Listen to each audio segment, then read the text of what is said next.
नमस्कार, छत्तीसगढ़ एक्सप्रेस में आपका स्वागत है और मैं हूं आपके साथ वर्षा। बुलेटिन की शुरुआत करेंगे बड़ी खबर के साथ, जहां छत्तीसगढ़ में विधानसभा चुनाव की तारीखों के ऐलान के बाद सभी राजनीतिक पार्टियों के बड़े नेताओं के दौरों का सिलसिला भी लगातार जारी है। और इस कड़ी में केंद्रीय गृह मंत्री अमित शाह आज एक बार फिर छत्तीसगढ़ के दौरे पर हैं। अमित शाह के दौरे को लेकर बीजेपी ने तैयारियां पूरी कर ली हैं। अमित शाह राजनांदगांव में पूर्व सीएम रमन सिंह और बीजेपी के अन्य प्रत्याशियों के नामांकन कार्यक्रम में शामिल होंगे। यहां वो विशाल रैली और आम सभा को संबोधित करेंगे। और इससे पहले अमित शाह राजधानी रायपुर पहुंचे, जहां पार्टी नेताओं ने उनका स्वागत किया। यहां से अमित शाह रवाना होकर राजनांदगांव पहुंच गए हैं।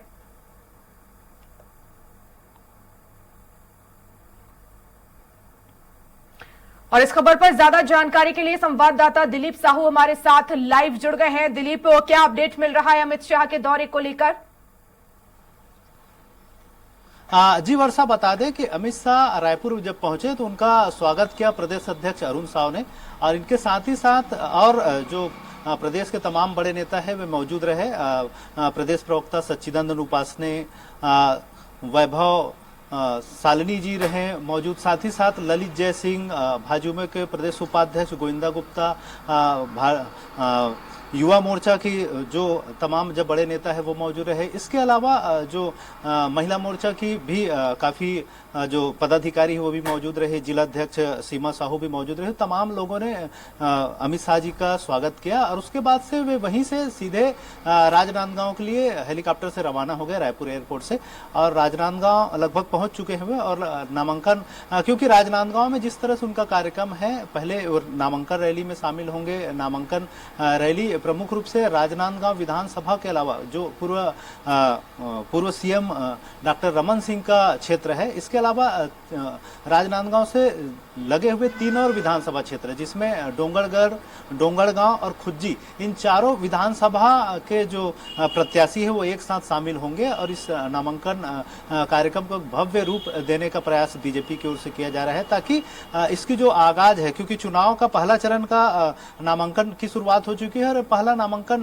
डॉक्टर रमन सिंह और उनकी जो तमाम साथी उनके द्वारा किया जा रहा है, जिसमें प्रमुख रूप से बात करें तो राजनांदगांव से डॉक्टर रमन सिंह नामांकन दाखिल करेंगे, वहीं डोंगरगांव से विनोद खांडेकर बीजेपी के प्रत्याशी, इसके साथ ही साथ डोंगरगढ़ से भरत वर्मा और फिर खुज्जी से गीता साहू नामांकन दाखिल करेंगे। इस तरह से चारों प्रत्याशी मौजूद रहेंगे और इन चारों प्रत्याशी को जो नामांकन रैली है उसमें अमित शाह प्रमुख रूप से मौजूद रहेंगे। साथ ही साथ भाजपा की जो राष्ट्रीय उपाध्यक्ष है, राज्यसभा सांसद है सरोज पांडे मौजूद रहेंगे। साथ ही साथ राजनांदगांव के जो सांसद है, लोकसभा सांसद संतोष पांडे मौजूद रहेंगे। साथ ही साथ तमाम जो बड़े नेता है प्रदेश के, वे इस कार्यक्रम में शामिल रहेंगे। और इसके अलावा नामांकन दाखिल करने के बाद वे वहीं पर स्टेट हाई स्कूल का जो बड़ा मैदान है, वहां एक बड़ी सभा आयोजित की जाएगी। बीजेपी की इस बड़ी सभा को अमित शाह संबोधित करेंगे और बीजेपी के तमाम बड़े नेता संबोधित करेंगे। उसके बाद ये तमाम जो बड़े नेता हैं वे जुलूस रैली निकालेंगे, जिसमें प्रचार रैली कहा जा सकता है। नामांकन के बाद एक बड़ा भव्य रैली राजनांदगांव में निकाला जाएगा और एक तरह से चुनाव प्रचार का एक बड़ा आगाज बीजेपी की ओर से आज हो जाएगी। जी वर्षा। बिल्कुल दिलीप, केंद्रीय गृह मंत्री अमित शाह खुद रमन सिंह के नामांकन में पहुंच रहे हैं और ऐसे में कांग्रेस ने भी यहां से गिरीश देवांगन को उतारा है, तो ऐसे में क्या माना जाए, यहां पर अब किस तरह के समीकरण नजर आ रहे हैं? कौन मजबूत स्थिति में है अभी? जी बिल्कुल वर्षा, क्योंकि कांग्रेस ने जिस तरह से कांग्रेस में ये बातें कही जा रही थी कि स्थानीय प्रत्याशी जिसमें महापौर हेमा देशमुख के अलावा युवा आयोग के अध्यक्ष है जितेंद्र मुदलियार, उनके नामों पर खास चर्चा चल रही थी कि उन्हें टिकट दी जाएगी, लेकिन पार्टी ने अप्रत्याशित रूप से गिरीश देवांगन को वहां पर मैदान पर उतारा है, जो CSIDC के अध्यक्ष भी है। और गिरीश देवांगन एक तरह से सीएम भूपेश बघेल के खास माने जाते हैं और प्रभारी संगठन के प्रभारी महामंत्री रहे हैं, कद्दावर नेता है। तो कहीं ना कहीं गिरीश देवांगन हालांकि बलौदाबाजार या भाटापारा सीट से लगातार दावेदारी कर रहे थे, धरसीवा बलौदाबाजार या भाटापारा सीट से वे टिकट की मांग कर रहे थे, लेकिन उन्हें जिस तरह से रमन सिंह के खिलाफ राजनांदगांव से उतारा गया है, तो इससे कहीं ना कहीं एक तरह से राजनांदगांव सीट को भी हल्के में नहीं ले रही कांग्रेस। और सीएम के खिलाफ, पूर्व सीएम के खिलाफ सीएम के जो खास माने जाने वाले प्रत्याशी है गिरीश देवांगन, उनको मैदान पर उतारा है। तो इस तरह से दिलीप, लेकिन यहाँ मुकाबला काफी आखिर हमें टफ किस रहेगा, तरह का क्योंकि देखने को लगातार- मिलेगा? जी। क्या यहाँ पर बीजेपी इसे सेफ सीट लेकर देख रही है? क्योंकि जैसा कि सीएम भूपेश बघेल पाटन से है, तो वहां पर कांग्रेस के लिए किसी भी तरह की कोई दिक्कत नहीं है। विजय बघेल वहां से प्रत्याशी हैं। राजनांदगांव में भी ठीक इसी तरह से बीजेपी मानकर चल रही है। नहीं, ऐसा नहीं है वर्षा। जिस तरह से हम लोग पिछले चुनाव में देखे कि करुणा शुक्ला को मैदान में उतारा था कांग्रेस ने, और करुणा शुक्ला ने जो रमन सिंह की मार्जिन है उसको काफी कम किए थे। लगातार रमन सिंह 30-35 हजार वोटों से जीत रहे थे, उन्हें घटाकर लगभग 10-12 हजार वोटों तक ले आए थे। तो इस तरह से लगातार, क्योंकि रमन सिंह लगातार वहां से 3 बार के विधायक हैं, तो कहीं ना कहीं एक प्रभाव रहता है कि लोग पिछले जो अभी 5 साल का कार्यकाल रहा है, वो कार्यकाल उनका बहुत अच्छा नहीं रहा है। वे बहुत ज्यादा सक्रिय नहीं रह पाए और उनके क्षेत्र में जितने विकास कार्य होने थे वो वैसा नहीं हुए। हालांकि इसके लिए वे आरोप भूपेश सरकार पर ही लगा रहे हैं, क्योंकि रमन सिंह का क्षेत्र है, इसलिए भूपेश सरकार की ओर से उन्हें ज्यादा फंड विकास कार्यों के लिए नहीं दिया गया। लेकिन कहीं ना कहीं जनता अभी लगातार देख रही है, उनकी भी नाराजगी है। तो यह मुकाबला इतना आसान नहीं होगा पूर्व मुख्यमंत्री डॉक्टर रमन सिंह के लिए भी, क्योंकि कांग्रेस पूरी जोर लगाएगी और कांग्रेस चाहेगी कि इस जीत पर भी एक परिवर्तन हो। गिरीश देवांगन को जिताने के लिए पूरी जोर आजमाइश करेगी कांग्रेस। इसलिए कहीं ना कहीं रमन सिंह के पक्ष में अमित शाह बड़ा नेता है, केंद्रीय गृह मंत्री है और भाजपा के कद्दावर नेता, तो उनको मैदान पे लाया गया है ताकि जनता के बीच एक संदेश जाए कि बीजेपी के तमाम राष्ट्रीय नेतृत्व चाह रही है कि रमन सिंह फिर से मैदान में। बिल्कुल, इसी से जुड़ा हुआ सवाल भी था मेरा दिलीप, क्योंकि रमन सिंह के नामांकन में खुद केंद्रीय गृह मंत्री अमित शाह पहुंच रहे हैं, तो ये साफ संदेश जा रहा है कि इस बार भी रमन सिंह जो है वो मुख्यमंत्री का चेहरा बीजेपी की तरफ से होंगे। हालांकि वर्षा, इसमें रमन सिंह को अभी तक बीजेपी ने घोषित नहीं किया है किसी तरह का मुख्यमंत्री के लिए चेहरा, लेकिन ये कहा जा सकता है कि जिस तरह से उनका ये चल रहा है, जिस तरह से उनके नाम को लेकर लगातार ये बातें आ रही थी, लेकिन टिकट वितरण में जिस तरह से रमन सिंह की चली है, मतलब एक तरह से रमन सिंह के जितने खास माने जा रहे थे उन्हीं लोगों को टिकट वितरित की गई है, उन्हीं लोगों को टिकट मिला। तो एक तरह से यह बातें कही जा रही है कि कहीं न कहीं रमन सिंह की ही चली है, रमन सिंह आगे चल के चेहरा भी हो सकते हैं। हालांकि सीधे तौर पे किसी भी बड़े नेता की ओर से बयान नहीं आया है चेहरा को लेकर। अभी भी कांग्रेस बीजेपी की ओर से यही कही जा रही है कि कमल निशान और नरेंद्र मोदी जी के चेहरे पर ही यह चुनाव लड़ा जा रहा है, और जब जीत कर आएगी बीजेपी तो अपने जो पार्टी के विधायक दल के नेता जो चुने जाएंगे वही मुख्यमंत्री का चेहरा होगा। लेकिन एक तरह से जिस तरह से इस बार टिकट वितरण में रमन सिंह की चली है, उससे यह लग रहा है कि कहीं ना कहीं एक चेहरा रमन सिंह हो सकता है, और पार्टी अभी भी उन पर विश्वास करके चल रही है, और कहीं ना कहीं रमन सिंह को सामने करके नेतृत्व लगातार लड़ाई लड़ रही थी। यह चुनाव भी लगातार जिस तरह से टिकट वितरण को देखा जाए तो रमन सिंह के जितने खास माने जा रहे थे, जितने चेहरे माने जा रहे थे, उन्हीं के हिसाब से टिकट वितरण हुआ। तो कहीं ना कहीं माना जा रहा है कि यह लड़ाई भी रमन सिंह के नेतृत्व में ही लड़ी जा रही है। चलिए, बहुत शुक्रिया दिलीप तमाम जानकारी के लिए। और चलिए सीधे राजनांदगांव से ये तस्वीरें इस वक्त आप देख रहे हैं। बीजेपी के प्रदेश अध्यक्ष अरुण साव संबोधित कर रहे हैं।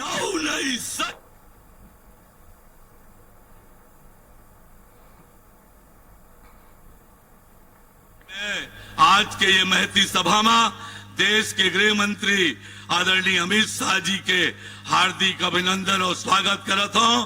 आपसे निवेदन करत हूं कि अब 1.5 महीना के समय पूरा ताकत लगा के काम करना है, और 3 दिसंबर के जब मतगणना के परिणाम आए तो झरझर झरझर कमल के फूल खिले।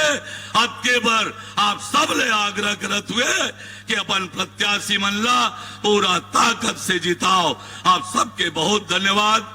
जय जोहार, जय छत्तीसगढ़। अब मैं हमारे राजनांदगांव के लोकप्रिय उम्मीदवार और पूर्व मुख्यमंत्री वर्तमान राजनांदगांव विधायक आदरणीय डॉक्टर रमन सिंह जी से निवेदन करूं कि अपन विचार यहां पर रखें। जोरदार ताली बजा करके स्वागत करेंगे।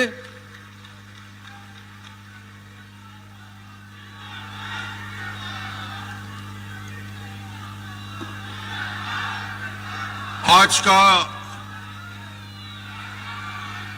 भारतीय जनता पार्टी के हमारे प्रत्याशियों के नामांकन के पहले आशीर्वाद देने हम सबके सौभाग्य से देश के हमारे गृह मंत्री और ऐसे गृह मंत्री जिन्होंने एक कीर्तिमान स्थापित किया। वल्लभ भाई पटेल ने गृह मंत्री रहते 500 राज्यों का विलय कराया और दूसरे गृह मंत्री अमित शाह जी बैठे हैं जिन्होंने 370 समाप्त करके अपनी ताकत दिखा दी। तालियों के साथ स्वागत करिए माननीय गृह मंत्री जी का। माननीय प्रदेश अध्यक्ष अरुण साव जी हमारे बीच उपस्थित है। माननीय राष्ट्रीय उपाध्यक्ष सुश्री सरोज पांडे जी, सांसद संतोष पांडे जी, रमेश पटेल जी जिलाध्यक्ष, हमारे सभी वरिष्ठ साथीगण, आज नवरात्रि का पावन अवसर, एक बार माता की जयकारा। भारत माता की, भारत माता की, बमलेश्वरी माता की, बमलेश्वरी माता की, शीतला माता की, शीतला माता की। सबसे पहले मैं धन्यवाद देना चाहूंगा राजनांदगांव की जनता को कि आपने डॉक्टर रमन की पहचान बनाई है। डॉक्टर रमन यदि पार्षद से लेकर विधायक से लेकर सांसद, केंद्र में मंत्री और 3 बार मुख्यमंत्री बना है। पहले विधायक आपने बनाया, फिर मैं बाद में बना, उसके लिए आप बधाई के पात्र हैं। आपका मैं अभिनंदन करता हूं, स्वागत करता हूं। आपने वो गौरव दिया और एक बार फिर मैं धन्यवाद देना चाहूंगा राष्ट्रीय हमारे पार्टी के अध्यक्ष और माननीय सभी वरिष्ठ नेताओं का, जिन्हें मुझे विधायक के नाते चुनाव लड़ने का आदेश जारी किया। 15 साल अवसर मिला मुख्यमंत्री के नाते, राजनांदगांव में विधायक के नाते इस क्षेत्र का विकास किया। और 5 साल में कांग्रेस ने क्या किया? पक्षपात की कार्रवाई की, पक्षपात किया राजनांदगांव जिले के साथ। राजनांदगांव का घोर अपमान होता है। राजनांदगांव में भूपेश बघेल के आते ही क्या स्थिति बदली। सड़क, पुलिया, पुल, स्कूल, अस्पताल, सारे निर्माण कार्य रुक गए। एक आंकड़ा मैं देख रहा था, राजनांदगांव नगर निगम में अधोसंरचना मद में 18 से 23 कांग्रेस के शासनकाल में 39 करोड़ मिले और भारतीय जनता पार्टी के कार्यकाल में 13 से 18 200 करोड़ रुपया मिले थे। ये तुलना आप कर सकते हैं क्या स्थिति कांग्रेस ने किया। कांग्रेस के 5 साल और भारतीय जनता पार्टी की विकास यात्रा। स्वास्थ्य की दृष्टि से पेंड्री में मेडिकल कॉलेज की स्थापना भारतीय जनता पार्टी के कार्यकाल में। मॉडल कॉलेज का निर्माण, मुख्यमंत्री ग्राम सड़क योजना में 102 किलोमीटर सड़कों का निर्माण, ऐतिहासिक दिग्विजय स्टेडियम को भव्यता के अनुरूप स्टेडियम का निर्माण, मोतीपुर अंडरब्रिज का निर्माण, शिवनाथ वर्धन योजना में लाइनिंग का काम, अंतर्राष्ट्रीय हॉकी स्टेडियम का निर्माण, पेंड्री में हजारों आवास का निर्माण, टेढ़ेसरा में बीपीओ का निर्माण, फ्लाईओवर का निर्माण। और भूपेश ने क्या किया 5 साल में? राजनांदगांव के साथ छल किया है, राजनांदगांव के साथ धोखा किया है, छत्तीसगढ़ के विकास को अवरुद्ध किया है भूपेश बघेल ने। पाठ्य पुस्तक का निगम का ऑफिस राजनांदगांव बंद करने का दोषी कौन? सेतु निगम के कार्यालय को बंद करने का दोषी कौन? अरे पीछे वाले भी मेरी बात सुन रहे हैं। एशियन डेवलपमेंट बैंक का दफ्तर बंद कराने वाला दोषी कौन? पीछे वालों से भी। और सीधे राजनांदगांव आपको लिए चलते हैं, जहां केंद्रीय गृह मंत्री अमित शाह संबोधित कर रहे हैं। बोलिए भारत माता की।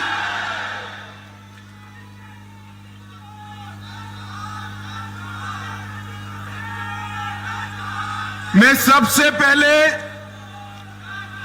हमारे सभी प्रत्याशियों का परिचय कराता हूं। आप सभी लोग नारा लगाकर हमारे प्रत्याशियों का स्वागत करेंगे। राजनांदगांव से हमारे पूर्व मुख्यमंत्री डॉक्टर रमन सिंह जी इस बार विजयी होकर आने वाले हैं। डोंगरगांव से श्री भरत वर्मा, भरत जी अभिवादन करिए।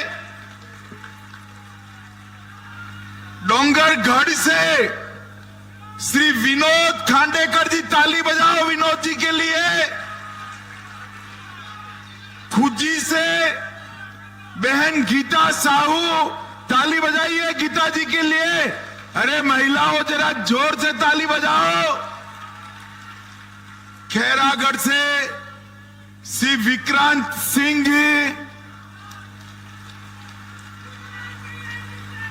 मानपुर से श्री संजय शाह जी। संजीव भाई हाथ ऊपर करो।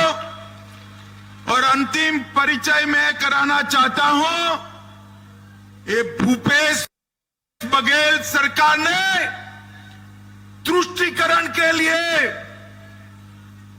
वोट बैंक की राजनीति के लिए छत्तीसगढ़ के बेटे भुवनेश्वर को लिंचिंग कराकर मार दिया। भुवनेश्वर साहू को भारतीय जनता पार्टी ने तय किया है कि हम भुवनेश्वर साहू के हत्यारों को उनके अंजाम तक पहुंचाएंगे और इसके प्रतीक के रूप में उनके पिताजी श्री ईश्वर साहू को हमने चुनाव के मैदान में उतारा है। मैं आप सभी से अनुरोध करूंगा, भाई भुवनेश्वर साहू की दोनों हाथ उठाकर भारत माता की जय का जयकारा लगाएंगे। बोले भारत माता की, भारत माता की, वंदे वंदे वंदे। मित्रों, आज राजनांदगांव में हमारे सारे प्रत्याशियों के नामांकन की रैली में एक विशाल जनसमूह मेरे सामने है। आपका उत्साह देखकर मैं स्पष्टता से आज भरोसा लेकर जा रहा हूं। मोदी जी को भी शाम को बताऊंगा कि 3 दिसंबर में कमल खिलने वाला है, कमल खिलने वाला है। इस मंच पर उपस्थित हमारे प्रदेश अध्यक्ष और सांसद भाई अरुण साहू जी, हमारे नेता पूर्व मुख्यमंत्री और यहां से हमारे प्रत्याशी राजनांदगांव के डॉक्टर रमन सिंह जी, बहन सरोज पांडे जी, पूर्व सांसद अशोक शर्मा जी, भूपेंद्र सवन्नी जी, श्री मधुसूदन यादव जी, श्री रविंद्र राय, पूर्व अध्यक्ष झारखंड के श्री संतोष अग्रवाल जी, श्री अभिषेक सिंह जी, श्री अवधेश चंदेल जी, श्री प्रदीप गांधी जी, श्री रमेश पटेल जी, और आज मेरे साथ जो हमारे सातों सात प्रत्याशी उपस्थित है, जिनको आपको विधायक बनाकर भेजना है, वो सभी प्रत्याशियों को मैं हृदय से, मेरी ओर से और करोड़ों भाजपा के कार्यकर्ताओं की ओर से बहुत बहुत शुभकामनाएं देना चाहता हूं। माताओं, भाइयों, बहनों, डॉक्टर रमन सिंह जी ने ठीक से बात रखा है, मुझे ज्यादा कहने की जरूरत नहीं है। मगर मैं छत्तीसगढ़ वासियों को चुनाव की घोषणा के बाद पहली बार रैली हो रहा है, मैं छत्तीसगढ़ वासियों को याद कराने आया हूं, ये छत्तीसगढ़ को हमारे प्रिय प्रधानमंत्री अटल बिहारी वाजपेयी जी ने बनाने का काम किया। एक कांग्रेसियों के शासन के अंदर पुराना मध्य प्रदेश और छत्तीसगढ़ बीमारू राज्य बनकर खड़ा था। छत्तीसगढ़ को अटल जी ने बनाया और जब हमारी सरकार बनी, डॉक्टर रमन सिंह इसके मुख्यमंत्री बने, 15 साल में ये बीमारू राज्य को विकसित राज्य बनाने का काम डॉक्टर रमन सिंह जी ने किया।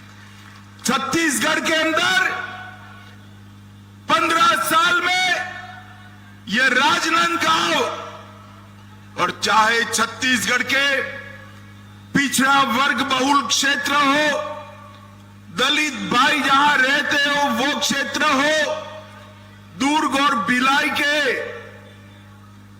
कॉस्मोपॉलिटन इलाके हो, या जहां मेरे आदिवासी भाई बहन रहते हो वो क्षेत्र हो, हर क्षेत्र को संपूर्ण विकसित करने का काम भारतीय जनता पार्टी की सरकार ने किया। यहां की छत्तीसगढ़ी भाषा को राज्य की भाषा का दर्जा देने का काम भारतीय जनता पार्टी ने किया। किसानों को 14% ब्याज से मुक्त कराने का काम, जोर से ताली बजाइएगा, हमारी रमन सिंह सरकार ने किया। मित्रों, सबसे पीडीएस की व्यवस्था सबसे अच्छी देश भर में कहीं पर लागू हुई तो मेरे और आपके इस छत्तीसगढ़ में हुई, और रमन सिंह को चावल वाला बाबा कहकर पुकारा गया। ट्राइबल, ओबीसी और दलित को अपने अधिकार देने का काम किया, और छत्तीसगढ़ को हमने विकसित राज्य बनाने के लिए ढेर सारे कदम उठाए। और मैं पूछने आया हूं, भैया भूपेश जी, 5 साल में आपने क्या किया, इसका जरा हिसाब किताब दीजिए। मुझे मालूम है हिसाब देने का आपका स्वभाव नहीं है, आप विकास का हिसाब किताब नहीं करते हो। बेचारे ताम्रध्वज साहू और राजा साहब से हिसाब किताब करने में पड़े हो, आप विकास का हिसाब नहीं कर सकते हो। मित्रों, आने वाला चुनाव एक सरकार बनाने का चुनाव नहीं, आने वाला चुनाव विधायक चुनने का चुनाव नहीं है। आने वाला चुनाव मोदी जी के नेतृत्व में स्वर्णिम भविष्य वाले छत्तीसगढ़ बनाने का चुनाव है। हर छत्तीसगढ़िया ने एक एक वोट मोदी जी के नेतृत्व में स्वर्णिम छत्तीसगढ़ बनाने के लिए देना है। छत्तीसगढ़ हमारे 15 साल के शासन में खाद्य और पोषण सुरक्षा देने वाला भारत का सबसे पहला राज्य बना। कौशल विकास उसका अधिकार देने वाला सबसे पहला राज्य बना। 150 दिन तक, जोर से ताली बजाइएगा, 150 दिन तक रोजगारी देने वाला सबसे पहला राज्य बना। महिला मजदूरों को मातृत्व अवकाश देने वाला पहला राज्य बना, और माताओं बहनों को पंचायत चुनाव में 50% आरक्षण देने वाला पहला राज्य भी ये बना। इन्होंने छत्तीसगढ़ को कांग्रेस ने बीमारू राज्य बनाकर छोड़ा था। हमने इसको एजुकेशन हब बनाया, हब बनाया और हेल्थ केयर का भी एक बहुत बड़ा सेंटर बनाने का काम किया।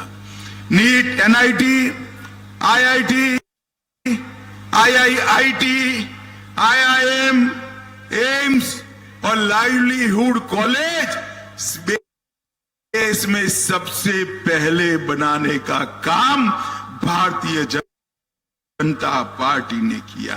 और मित्रों, भूपेश जी ने क्या किया? 5 साल से 30% भूपेश कक्का सरकार चलाने का काम ये भूपेश कांग्रेस के दरबार का एटीएम बनाकर रखा है, एटीएम बनाकर रखा है। छत्तीसगढ़ के मेरे आदिवासी युवा के अधिकार का पैसा दिल्ली दरबार की कांग्रेस की तिजोरी में जाता है।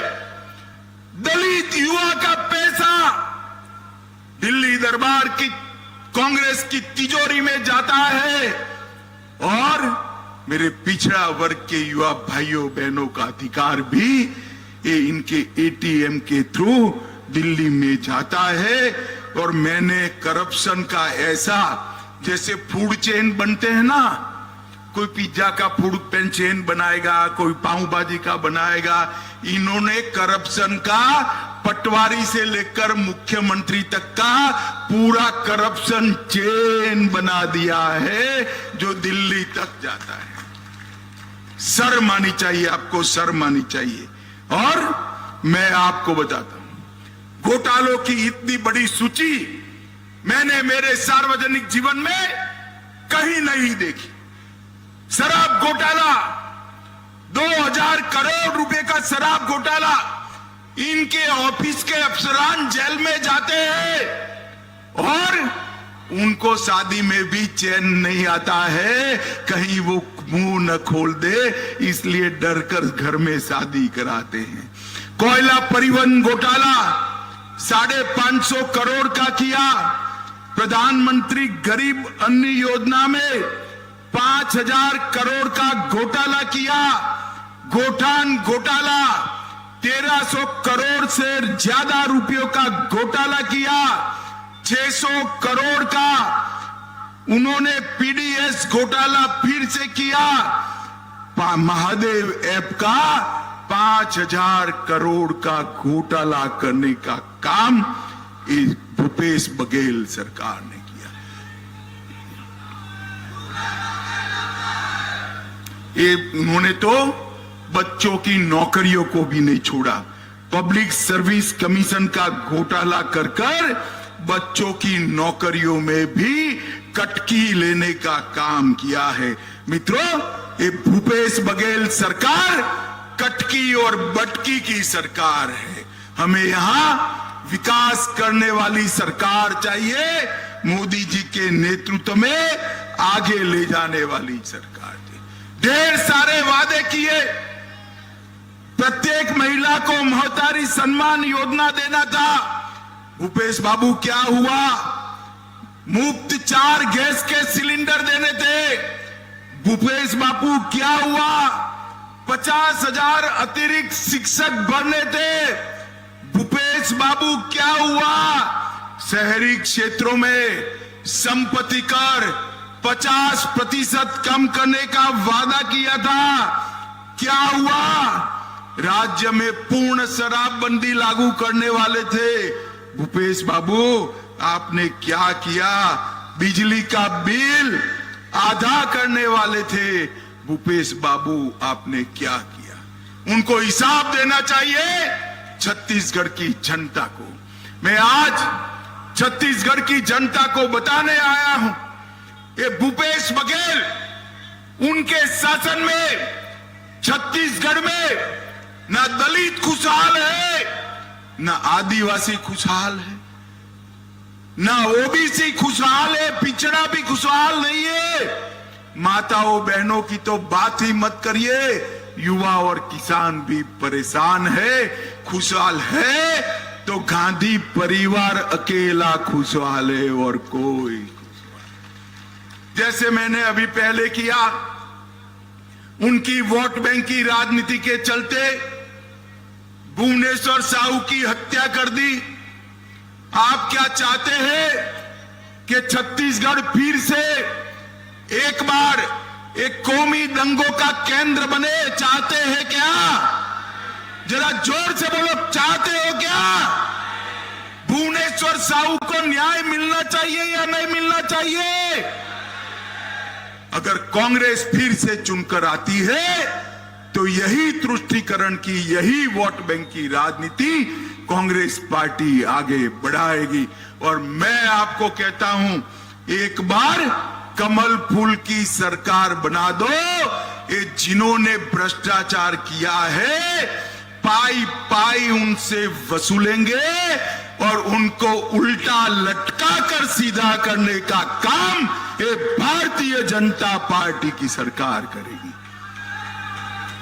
भाइयों और बहनों, मोदी जी के नेतृत्व में हमने पूरे देश का सम्मान बढ़ाने का काम इस देश के प्रधानमंत्री जी ने किया है।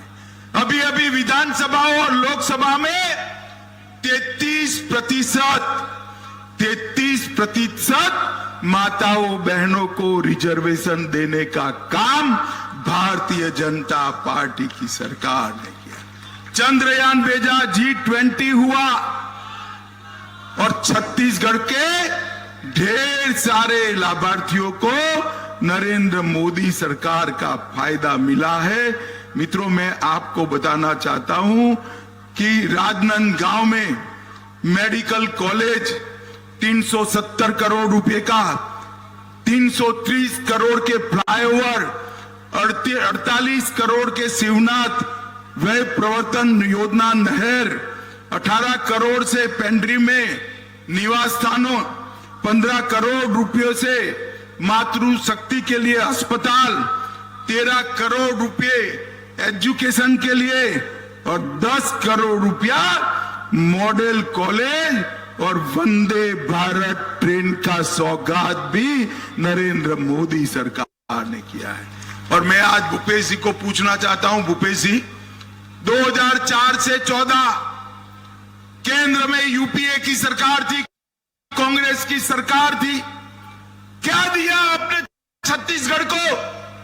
हिसाब लेकर आइए माताओं, भाइयों, बहनों। 2004 से 14 में केवल 77,000 करोड़ रुपया छत्तीसगढ़ को 10 साल के अंदर दिया। कितना दिया? जरा जोर से बोले, कितना? 77,000 करोड़। कितना? और मोदी जी ने 2014 से 23 उनके 10 साल बनाम हमारे 9 साल 77,000 करोड़ की जगह पे 3,01,000 का काम किया। हमने नक्सलवाद पर नकेल कसी, 38 लाख किसानों को हर साल 6,000 रुपया दिया।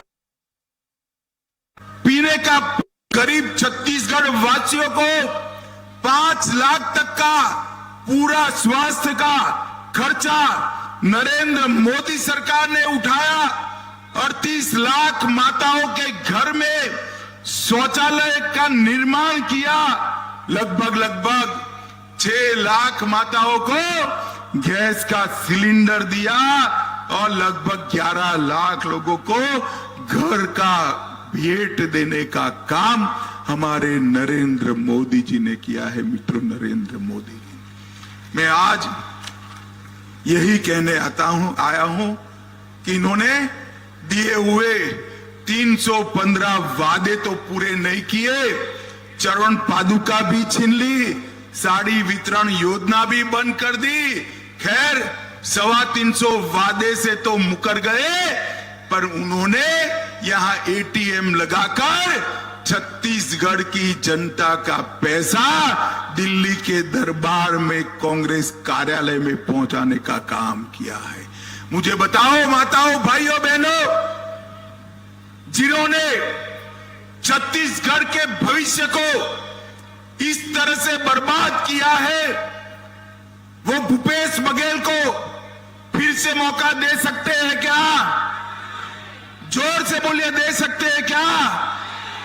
जिस तरह से भुवनेश्वर साहू को रौंद रौंद कर मार डाला, वो सरकार को रिपीट कर सकते हैं क्या? जोर से बोलिए, कर सकते हैं क्या? राजनांदगांव की चारों सीटें मोदी जी की झोली में डालेंगे क्या? जोर से बोले, ऐसे नहीं, मोदी जी तक आवाज जानी चाहिए, डालेंगे क्या? चारों प्रत्याशियों को प्रचंड बहुमत से जिताएंगे? यहां हमारे 7 प्रत्याशी है, 7 को प्रचंड बहुमत से जिताएंगे? भाजपा सरकार बनाएंगे? 24 में फिर से मोदी जी को प्रधानमंत्री बनाएंगे? तो मेरे साथ दोनों हाथ उठाइए, उठाइए दोनों हाथ, विजय के संकल्प का मुट्ठी बींचिए और प्रचंड आवाज से बोलिए, भारत माता की, भारत माता की, वंदे वंदे वंदे। फिर से एक बार 7 प्रत्याशियों के लिए जोर से ताली बजाइए। ये 7 को बहुत बहुत शुभकामनाएं और बहुमत से जीत कर आए, ऐसी मेरी शुभकामनाएं। माननीय अमित शाह जी का बहुत बहुत आभार। आपने हमारे सारे 7 प्रत्याशियों को अपना आशीर्वाद अपने सानिध्य में दिया। मैं निवेदन करूंगा सभी लोगों से कि सबको रैली में शामिल होना है। संभव हो तो सबसे पहले खुज्जी विधानसभा, फिर डोंगरगढ़